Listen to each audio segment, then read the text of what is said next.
సంవత్సరాల తరబడి ఎన్ని మందులు వాడినా మీ మోకాల నొప్పులు తగ్గట్లేదా? ప్రాణ పెయిన్ క్లినిక్ లో అత్యాధునిక చికిత్స.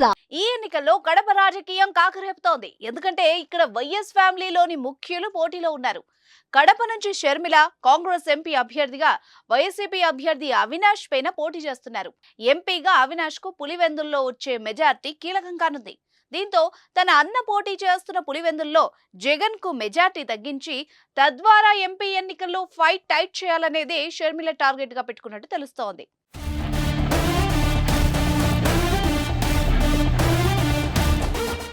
వైఎస్ కుటుంబానికి కడప పులివెందుల కంచుకోట.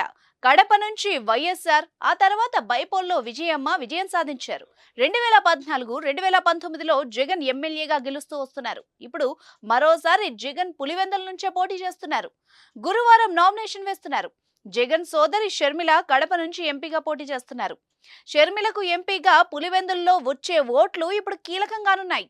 పులివెందుల్లో జగన్ గెలుపు ఖాయమైనా మెజార్టీ తగ్గించడం ద్వారా అక్కడ అవినాష్ రెడ్డికి ఓట్లు ఆ స్థాయిలో పోలవకుండా షర్మిల కొత్త వ్యూహం పన్నినట్టు తెలుస్తోంది. దీని ద్వారా పులివెందుల్లో జగన్ మెజార్టీ తగ్గించడంతో పాటుగా ఎంపీ ఓట్లలో క్రాస్ ఓటింగ్ పడే దిశగా అడుగులు వేస్తున్నారు.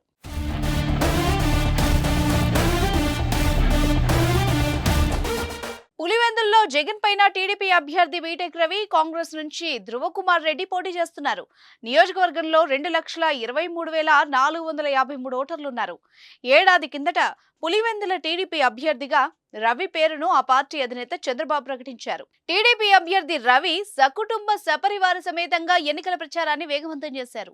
పులివెందుల, లింగాల, సింహాద్రిపురం, తొండూరు, వేముల, వేంపల్లి, చక్రాయపేట మండలాల్లో ప్రచారాన్ని ఉధృతం చేశారు. మరోవైపు జగన్ చెల్లెళ్లు వైఎస్ షర్మిల, వైఎస్ సునీత ప్రచారాన్ని హోరెత్తిస్తున్నారు. 2019 సార్వత్రిక ఎన్నికల్లో జగన్ పులివెందుల్లో సాధించిన 91,000 మెజార్టీ తగ్గించాలన్న పట్టుదలతో అడుగులు వేస్తున్నట్టు తెలుస్తోంది. జగన్ పులివెందుల సభలో పాల్గొంటారు. నామినేషన్ దాఖలు చేసిన తర్వాత ఆయన భార్య భారతి ప్రచారంలో పాల్గొంటారు. మే 11 వరకు ప్రచారం కొనసాగిస్తారు. 2019 ఎన్నికల్లో అత్యధిక రికార్డు సాధించిన నేతగా జగన్ నిలిచారు. ఈసారి జగన్ పులివెందుల్లో దక్కే మెజార్టీ పైన ఆసక్తి కొనసాగుతోంది. ఏమాత్రం మెజార్టీ తగ్గినా అది షర్మిల ఎఫెక్టే అనుకోవాలి మరి.